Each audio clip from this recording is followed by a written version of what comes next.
These are the oldest stories, online at oldeststories.net. In the year 1264 BCE, just by coincidence, both the kings of Babylon and Assur died and were replaced. In Assur, the son of Adad-nirari, Shalmaneser I, transitioned smoothly into power. I should note that this is not the famous Shalmaneser. There will be 5 Assyrian kings by this name, and the later ones are far more prominent historically. This Shalmaneser, however, is still pretty significant on his own. One of the first things that happened was a rebellion in the former Mitanni lands. A fellow named Shatawara II, about whom basically nothing is known, got some folks all worked up and started attacking Assyrian holdings in the Mitanni homeland of Hanagalbat. Some histories will claim Shatawara II was the last Mitanni king, but in looking him up, I can't see any clear indication that he was even part of the ruling house, and he certainly never held any real power, so I consider him to be a figure who comes after the main part of Mitanni history, but this is really a bit of hair-splitting. The important part is that this rebellion was crushed utterly, despite consisting of a mixed force of Mitanni loyalists, Ahlamu mercenaries, and a Hittite expedition. By the end of Shalmaneser's second year, the final spasm of Mitanni independence died out. And then, as punishment, Shalmaneser collected 14,400 men who'd been involved in the uprising and poked out either one or both of their eyes. Then, in order to quiet the potentially restive, he decided to not simply slaughter the entire populace. Instead, he took a page from the Hittite playbook, seeing that it had been effective for a good century now over in Anatolia, and became the first Assyrian king to institute a mass deportation of people out of the Mitanni territory. It's presumed, though not clearly stated, that the fields emptied out were then refilled with loyal Assyrians. This had 2 benefits. Firstly, it was effective in breaking the spirits of the deported people, and typically within a relatively short time, we find that the deported populations lose a great deal of their unique character and assimilate into the dominant culture. There will be occasionally exceptions to this, but for the most part, Assyria will continue to make deportations a standard practice because of how frequently it's effective. Secondly, it avoids the cost of simply slaughtering people, which, moral concerns aside, reduces the economic base of a newly captured region. Of course, economically speaking, a mass slaughter is in fact often preferable to the costs of later rebellions. But the difference in cost between slaughter and rebellion must have been less than we imagine, since kings throughout the Bronze Age have carefully weighed the relative costs of killing everybody in a place against the potential risks of just leaving them there and maybe they'll rebel, and they've come up with different answers in different times and places. That said, deportation ends this conundrum because it's going to just prove overall superior economically and perhaps morally, and it's going to become increasingly standard practice. The matter of mass blinding and other sorts of widespread mutilations, however, is a different story altogether. This was a psychological tactic to also break resistance and discourage rebellion, both among the mutilated people, since whether you're blind in one eye or 2 eyes, the sources disagree in some places, you're much less likely to take up arms, and also among future enemies of Assur. The Assyrians were fully aware that they were doing something horrifying here, and were perhaps the first great empire to systematically use terror to introduce a psychological element to their warfare. In addition to this, the Assyrians are beginning to develop yet another psychological aspect to their diplomacy and warfare in terms of their theological advantages gained from the distinctiveness of the god Assur. While I suspect that the brutalization and terror campaigns were undertaken with a certain amount of awareness of their psychological effect, I get the impression that the theological developments were much more natural and occurred over a longer span of time without anyone really driving it. Still, they are no less effective as advantages. What I'm talking about here is the peculiarity of the worship of Assur among the Assyrians.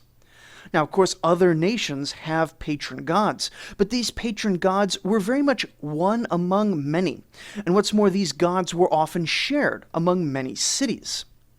For example, there were many holy cities to Ishtar, Ninurta, Kubaba, Teshub, and so on. Assur, however, was only the god of the city of Assur, and he was the primary protector of that city alone. Other gods were acknowledged among the Assyrians, but the kings of Assur did not, as the Hittites did, habitually collect all the gods of the other nations to worship them alongside their own. And in later ages, the primacy of Assur would grow so great in the minds of the Assyrians that it would approach henotheism, where other gods are acknowledged to exist, but Assur alone takes priority in the faith. Mesopotamian theology is filled with discussions of gods changing their minds and favoring other cities. But Assur only ever favored a single city. He only ever had a single city. Sometimes he could get upset and withdraw prosperity from Assyria, but he would never abandon his one city. He never had any other people to go to. And when times were good, the psychological power of knowing that your God backed you and no one else may have been a powerful force. Indeed, we see moves towards henotheism, the dominance of a local god, and even monotheism growing in other places in centuries around this one, such as the primacy of Marduk in Babylon, famously the worship of Aten over in Egypt, and of course the worship of the god of Abraham among the nascent proto-Israelite tribes who are likely wandering around Canaan right now. Shalmaneser, though, was not the originator of any of these. The theological developments occurred gradually, over centuries. The deportations were copied from the Hittites, and the idea of mutilating rebels, while we can't point for sure to any specific origin, may have been another borrowing from the Hittites, or may have been carrying forward the idea of totally devastating your enemy that we saw in Adad-nirari's conquest of the Mitanni, or it may have just been an outgrowth of what seems to have been a fairly powerful personal hatred of their former Mitanni overlords on the part of the Assyrians in general. Though these are important notes in the overall arc of Assyrian history, the king himself was likely unaware that he was doing anything of particular significance at all. Overall, Shalmaneser was as typical in his successes as it is possible for a Bronze Age monarch to be. Aside from his victory over the Mitanni rebels, he expanded the Assyrian borders generally along the less developed frontiers, listing off tribes and minor towns that he conquered in his 30 years on the throne. Details are scarce for these conquests, and indeed we often don't even know whether many of the tribes were on the northern or eastern borders. But it's been a while since we've heard directly from the royal inscriptions of the kings, and I've finally managed to get my hands on some hefty tomes that have the inscriptions themselves for the various Assyrian kings, and so let's have Shalmaneser tell us about his own conquests. When Assur, the Lord, faithfully chose me to worship him, gave me the scepter, weapon, and staff to rule properly the black-headed people, and granted me the true crown of lordship. At that time, at the beginning of my vice-regency, the land of Uru-Atri rebelled against me. I prayed to the god Assur and the great gods, my lords. I mustered my troops and marched up to the mass of their mighty mountains. I conquered the lands of Hime, Uatkun, Mashgun, Salua, Halila, Luhu, Nilapari, and Zingun, 8 lands and their fighting forces. 51 of their cities I destroyed, burnt, and carried off their people and property. I subdued all the lands of Uruatri in 3 days at the feet of Assur, my lord. I took a selection of their young men, and I chose them to enter my service. I imposed upon them, the conquered regions, heavy tribute of the mountains forever. The same quite lengthy inscription tells us that a city of Arinu rebelled and was completely destroyed, and its lands salted. Discusses the Mitanni rebellion and its aftermath, and it tells us that he defeated the people on the other side of Uruatri as well, in a separate campaign, though only took plunder, not territory in that one. Much of this seems to indicate conquests in the region around the modern Turkish-Armenian border, pressing the Assyrian frontier up harder against the Hittite borderlands. But this is mostly a building inscription, and goes into great detail about the building he had constructed with the massive plunder from these conquests. This was the Ehersag Kukura, a massive temple of Assur which would stand for quite some time. It had apparently been built in the first period of Old Assyrian prosperity, way back in the 18 and 1600s, and improved by the great conqueror of Shamsi-Adad, though a generation later it seems to have caught fire and lay in ruins ever since. Of particular interest for historiography, though what we consider to be a dark age has passed between the Old and Middle Assyrian periods, Shalmaneser appears to have pretty good records all the way through this period.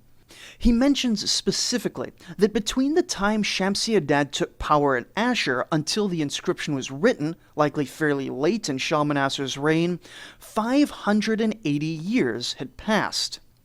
Now, modern dating puts Shamsi-Adad's takeover at 1809 BCE, while Shalmaneser's reign ended in 1234, giving us 574 years, though the inscription is likely at least a bit younger than that. Still, give or take 10 years on this calculation tells us that the Assyrians had a fairly clear idea of at least certain parts of their history. And honestly, there's a fair deal of uncertainty in the modern estimates of these ancient dates. It's fully possible that Shalmaneser's scribes had access to more accurate historical records than we do. Now, we will see that this level of understanding of native history will, over time, degrade. But it is interesting to see that through the Bronze Age, it's still very strong. More important than the dating issue, though, is the fact that this is the greatest temple of Assur, finally being properly restored after centuries, no doubt becoming a major factor in the growing prominence of the patron god going forward. While previous Middle Assyrian kings focused their building projects in and around the capital city and core region, with Shalmaneser we start to see the construction of temples farther out, down in the Mesopotamian region, north along the region where there are larger Hurrian populations, and even out west in the Khabur Triangle, which is, of course, the former Mitanni heartland. These constructions were mostly temples to the local patron gods, not temples of Assur, and not, as far as we know, more what we would call practical structures, though of course these were quite practical to the Assyrians and ancient peoples themselves. Assur was always the priority for construction projects, though, the city, not the god.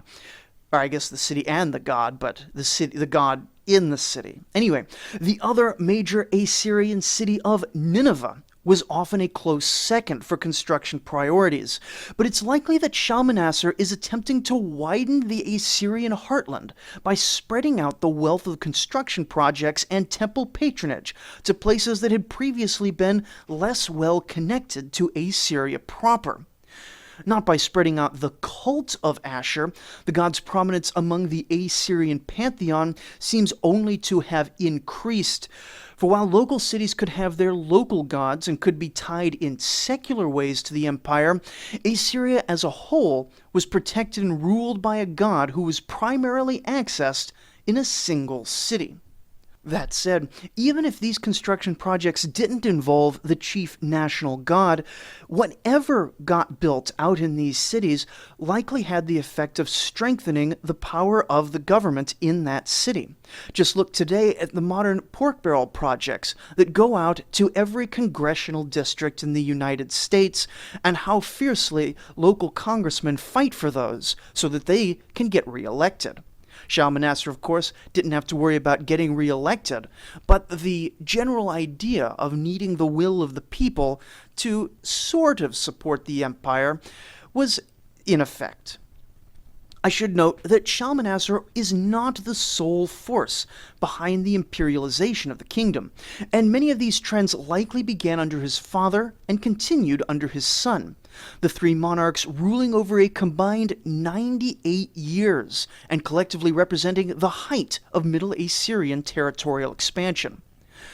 But whether all this represented a conscious policy or not, Assyria is the first Middle Eastern empire to take deliberate steps to not merely rule over whatever peoples they find, but to slowly mold them and assimilate them into Assyrians, creating and reinforcing a distinctly Assyrian identity that proved to be so strong that there are still Assyrian communities in the modern day, long after the identities of Babylonian, Sumerian, Akkadian, Hurrian, and Hittite have all vanished into the mists of time. It is, in a sense, hard to neatly encapsulate this shift, and even harder to pin down exactly what was happening given the paucity of documentation, but it would prove to be a crucial shift for the entire course of history. And going forward, we'll start to see radically different ideas of what it means to be an empire.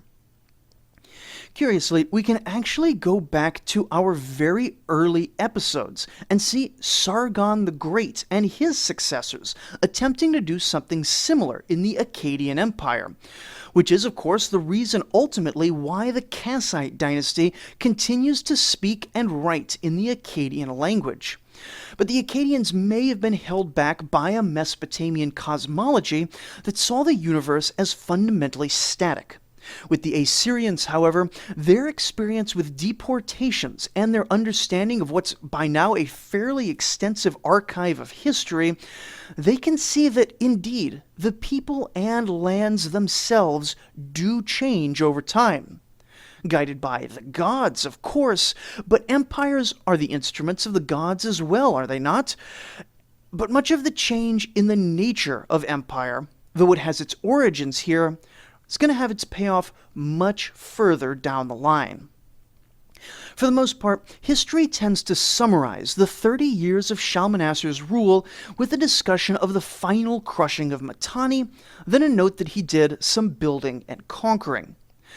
And larger trends aside, it was a pretty quiet period by Assyrian standards.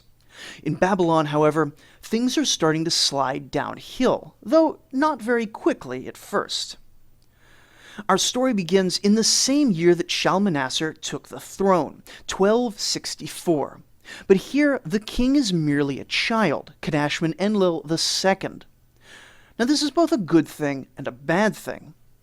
It's a good thing because before now, I'm not sure we've ever seen a child monarch ruling over a major kingdom, and the very possibility tells us that the institutions of Kassite Babylon are now so strong that the personal leadership of the king holding the country together is no longer as important as it once was.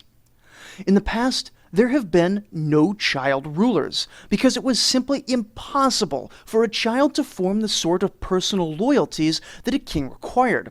But now, the subjects and vassals are increasingly putting their loyalty to an idea of kingship and the system of a nation, and so the actual occupant of the throne becomes increasingly less important, to the point that it can be a literal child, and so long as his regent is, high quality, there need be no interruption in the business of governance.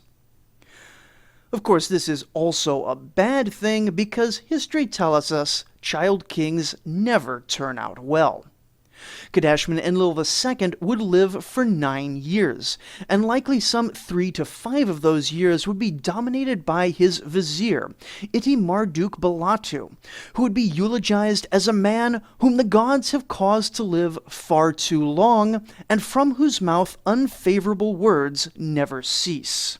We have relatively little from this short reign. Only 40 texts even mention his name, mostly economic texts that just invoke the king for dating purposes. The business of Kassite Babylon seems to have gone on, but with a single exception, we don't know much at all about what that business was. That one exception, though, does sort of make up for things, since it's a fairly lengthy and impressive letter sent from Hattushili III of the Hittites to Kadashman-Enlil, discussing a wide assortment of matters. It's from this letter that we get the aforementioned poor impression of the Kassite regent Marduk-Balatu, and there may be more than a bit of political bias there, since the regent appears to have favored siding with the Assyrians against the Hittites on the world stage, while naturally Hattushili himself would have preferred his Assyrian enemies receive fewer allies. He even subtly hints that if the young Kadashman-Enlil wants to be seen as a fully grown-up man, he should make war on his neighbors, not quite outright saying that the target should be the Assyrians. The letter also tells us a bit about international politics, as it seems that one of Kadashman-Enlil's sisters had been sent to Pharaoh Ramesses as a wife, and negotiations began for a similar diplomatic marriage with the Hittites, though this appears to have remained unfinished when he died. Still, relations appear to have been friendly, since among other things they do manage to make a deal selling horses to the Hittites, who are probably still quite low on horses after their many great battles and campaigns lately. But perhaps most ominous in this single letter is the mention of the fact that communication between Babylon and Hattusha has been cut off for a few years. Thanks to the increased aggression of Assyria, messengers with official state business couldn't pass through that way, and going around the Assyrian Empire meant sending one through the territories of the desert nomads. This letter in particular mentions the Ahlamu, who are steadily growing in power enough to pose a serious challenge to the settled states. But we know from other sources that the Habiru are also becoming a growing issue around there. Both Ahlamu and Habiru are not ethnic classifications. The Ahlamu, for example, sometimes includes groups like the Aramaeans, who are beginning to rise out of the general soup of Ahlamu tribes, as well as the Suteans, who are sometimes considered Ahlamu and sometimes considered independent. Though the exact descent isn't clear, these people are successors, generally speaking, to the Amorites, who, 800 years ago, swept out from around the same region, and mostly replaced the major rulers of Mesopotamia way back when, before the late Bronze Age migration saw the Kassites, Hittites, and Mitanni pop in and change the landscape once again. We'll be keeping an eye on these Ahlamu and Habiru, particularly some of their most famous tribes. But what's important here is that the nomadic groups at the fringes of Near Eastern civilization are gaining in power relative to their settled neighbors. The reason for this is unclear. History is completely silent out here in the desert. But if we look back at the Amorite rise to prominence, we can guess at two possible contributing factors.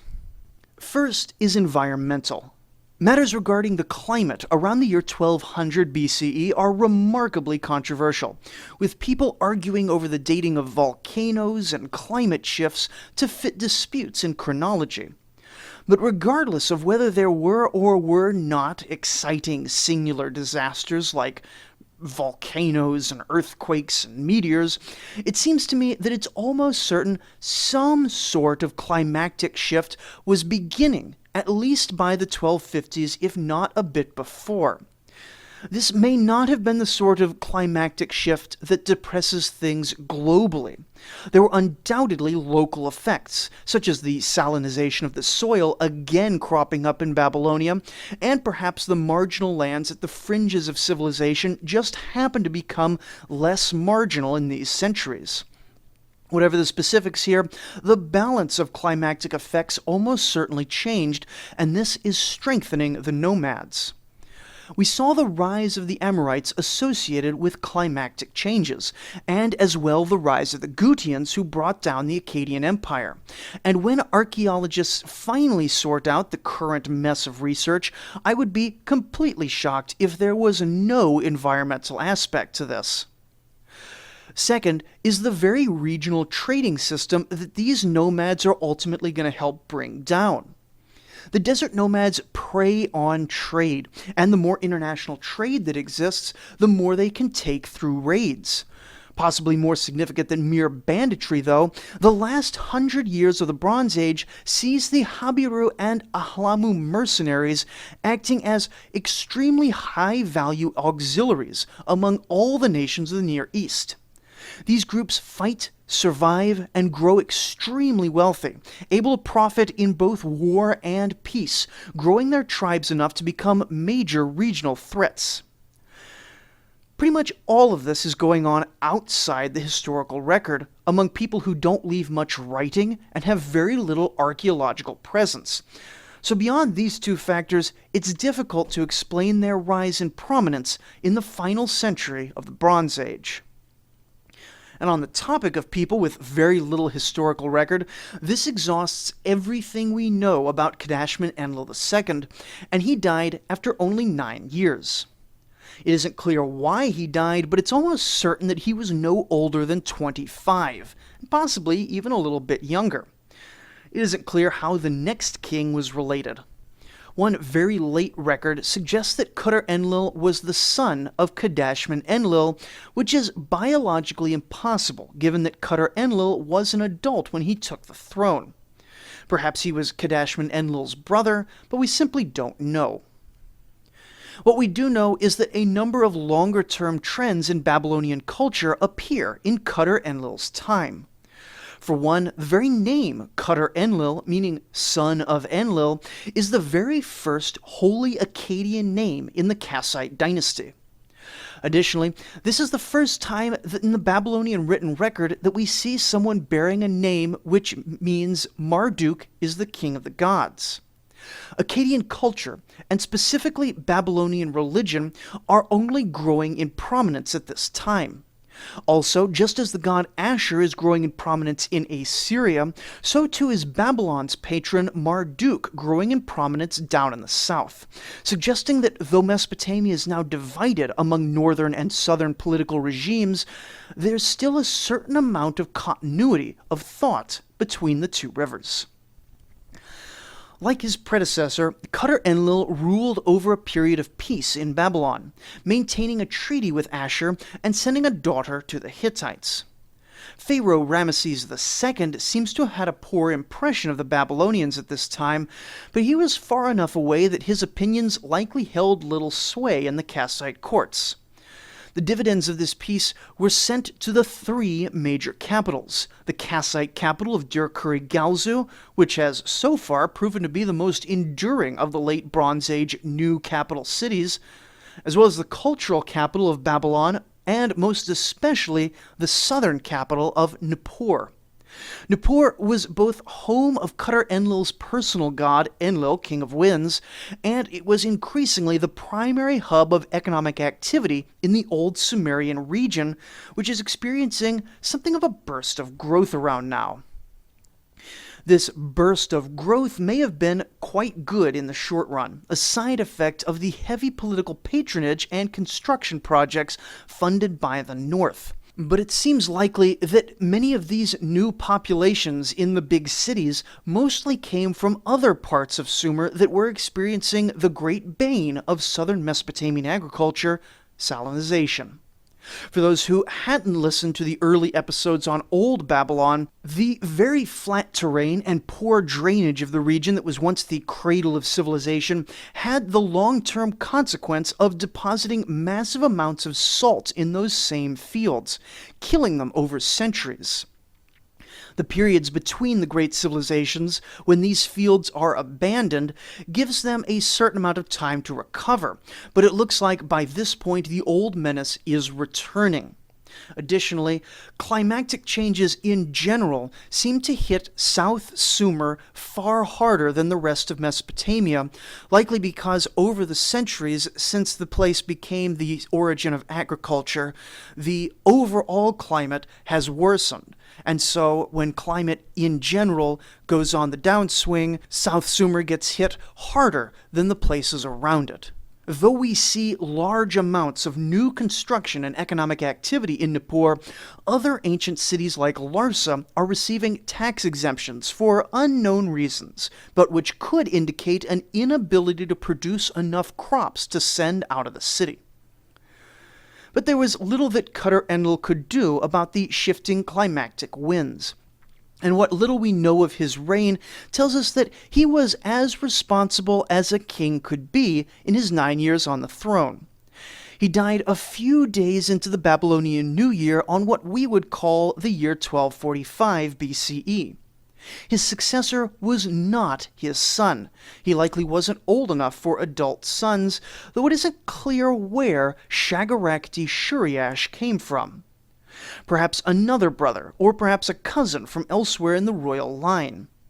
It also isn't clear why these kings keep dying so young, as Shagarachti-Shuriash himself would only last 12 years. They weren't dying in war. None of these three kings had any recorded major wars, and they all seem too young to be taken by disease, which leaves court intrigue as a possible option. Perhaps the internal politics of the now declining Kassite dynasty has become unusually hazardous for those at the top, and multiple generations of internal struggle may have been part of what's keeping the nation so quiet in these years. However, this is nothing but an inference from numerous short reigns, and there's no actual evidence of court intrigue among the scarce documentation of the period. Regardless of how he came to power, Shagarachti-Shuriash takes the throne at a time when the winds are starting to shift decidedly against Babylonian power. It brings us back to the core tension of Kassite power, that while the culture and opulence of Babylon and the capital cities was maintained throughout the entire period, the countryside was far more desolate than it had been in previous eras. The population was smaller, and the agricultural base on which all ancient economies were founded was far thinner than it had once been. We can see this in the economic documentation, where over 300 various contracts and receipts have been recovered, far more than any of his recent predecessors. But far from describing an increase in economic activity, they seem to be overall a record of economic difficulty. A large number of people are recorded as selling themselves into slavery for economic reasons, and we even see a priest imprisoned for debt. The Hittite viceroy over in Karchemish complains that the volume of international trade coming out of Babylon has greatly diminished, partly due to the increased activity of Ahlamu raiders all over the upper Euphrates River and along the land routes. Debts appear to have been such a problem that a general amnesty for all the women in the city of Nippur was declared. And to make it all worse, the Akkadian people of Babylonia could not even understand the name of their king. In the hundreds of economic documents, the king's name, Shagarachti-Shuriash, is spelled in no fewer than 84 different ways, telling us that the Kassite language name itself was incredibly difficult for the Akkadian language Babylonians to hear, write, and understand. Consider the difficulty of modern Americans spelling many Chinese, Thai, or Vietnamese names. Where his predecessor had borne the first fully Akkadian name, Shagaraki-Shuriash has gone in the completely opposite direction, with a Kassite name that he must surely have known would be challenging for his Akkadian subjects. And I should mention, I don't think I've mentioned this in a while, these are all throne names, or at least all believed to be throne names. Many of these kings probably changed their names upon ascension for political reasons. It was just customary. And so picking the name Shagaraki-Shuriash was almost certainly a conscious choice by this king. While we know nothing about the cultural policies of these two men, the abrupt shift between these two extremes lends more credence to the idea that perhaps the court of Babylon was beginning to become fractured among various camps, with perhaps some supporting the city-dwelling Akkadian population more, while others drew their power from the Kassite communities the ruling house was descended from. One can even wonder if the tensions between the Kassite and Babylonian populations were beginning to grow as the good times began to fade away. Kassite military dominance is receding into memory, and the city dwellers might be beginning to wonder just why they've served a caste of foreigners with their own private language and their own private gods. If this is the case, we really don't have enough documentation to prove it, just some hints. Still, this sort of structural weakness would fit with what we know about the Kassite decline, helping to explain an otherwise fairly obscure period. Next episode, Babylon is going to fall, and in many histories it appears that the prosperous and cultural Kassites simply collapse for no apparent reason at all. Now, this isn't to criticize those short, sometimes confusing summary histories. This period is, after all, very poorly understood, and honestly, our understanding of the weaknesses in the Kassite regime are as much based on speculation and inference as they are on any solid historical facts. Still, whether the Kassite regime was as prosperous as they liked to appear, or as weak as the economic, environmental, and political speculations seem to suggest, everything changes when Assyria attacks. So join us next time for Assyrian king Tukulti-Ninurta, defeater of the Hittites and conqueror of Babylon. Thank you for listening.